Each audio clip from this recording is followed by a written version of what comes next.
The fires come before the ships, not the battle. Not the screaming, the fires. And by the time the ships are visible on the horizon, it is already too late to ask why no one saw this coming.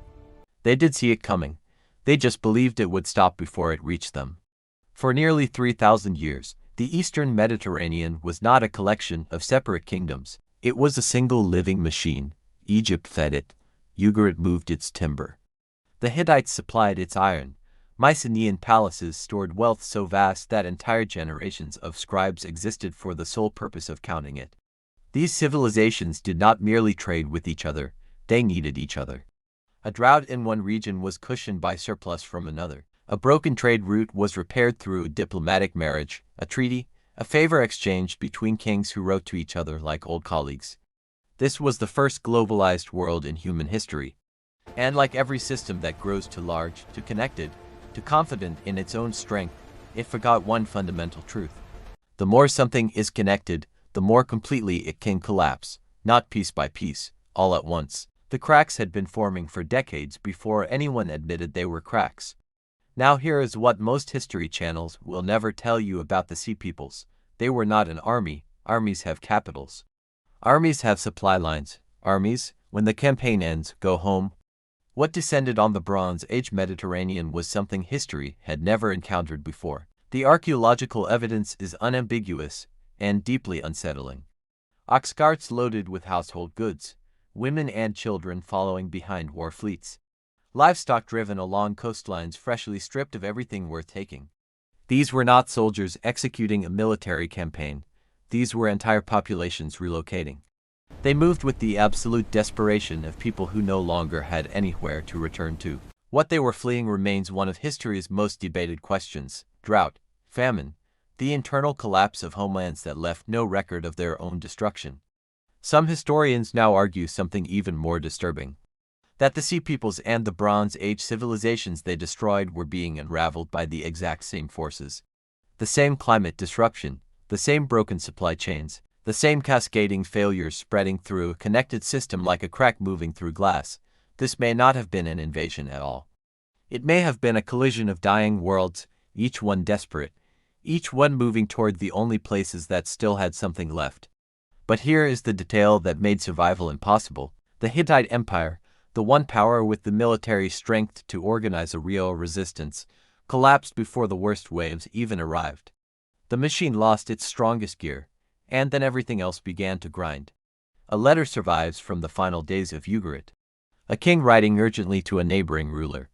Describing enemy ships spotted offshore, too many, he writes, too many ships. Describing his own soldiers deployed elsewhere, too far to recall in time. Describing granaries emptied to supply a war being fought in the wrong direction. Describing a city with its back to the sea and nothing standing between it and whatever is coming. The letter was never sent. Archaeologists found it in a kill, still unbaked, still waiting, interrupted by whatever came through the gates before the messenger could leave. The city above that kill was never rebuilt. Read that again, never rebuilt. Not captured and renamed, not handed to new rulers. Ugarit simply ceased to exist as a living place, and stayed that way. Hattusa, Mycenae, the palace at Pylos, the scribes at Pylos were literally baking their administrative tablets, inventory lists, ration records, routine accounting when the fire arrived. Those tablets survived because of that fire. Everything and everyone that created them did not. These were not cities that fell. These were cities that were erased. What followed entered history books under a name that understates the reality almost insultingly. The Dark Ages, in parts of the Mediterranean, writing disappeared for 400 years, not declined, disappeared. The linear B script, developed over generations, refined across centuries, vanished so completely that when Greek civilization re-emerged, it had to borrow an entirely new alphabet just to write things down again. Population estimates suggest some regions lost between 50 and 75% of their inhabitants within a single generation, not through one battle. Through the collapse of everything that had kept people alive, the grain networks, the trade routes, the palace economies that had organized entire regions for centuries. Egypt survived, but Egypt survived the way a man survives a fall from a great height, alive, but permanently changed. Its empire along the Levantan coast dissolved within a generation. Its correspondence with foreign kings went silent, not because those kings stopped writing, but because those kings no longer existed. The Bronze Age world did not adapt, it decomposed. And when civilization rebuilt itself across the Mediterranean centuries later, it did not rebuild on the same foundations, it built something entirely new. The city-states of Greece, iron replacing bronze, a simpler alphabet built for merchants and farmers, not palace specialists. The world that eventually produced philosophy, democracy, and science was not a continuation of the Bronze Age, it was constructed on top of its grave. The fires are always visible before the ships arrive.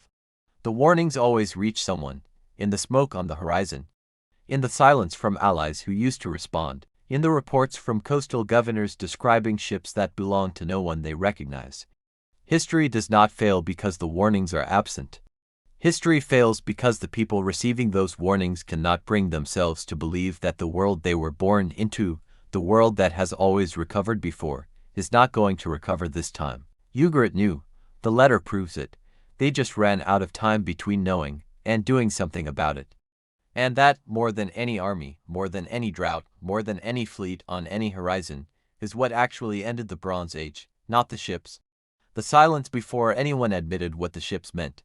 Most channels give you the names and the dates. Ancient Frontline puts you inside the moment before everything collapsed, and makes you sit there long enough to understand why no one stopped it. If that is the history you have been searching for, you are exactly where you are supposed to be. Subscribe, hit the bell. Because the next story we uncover is buried even deeper than this one, and you do not want to miss what we find.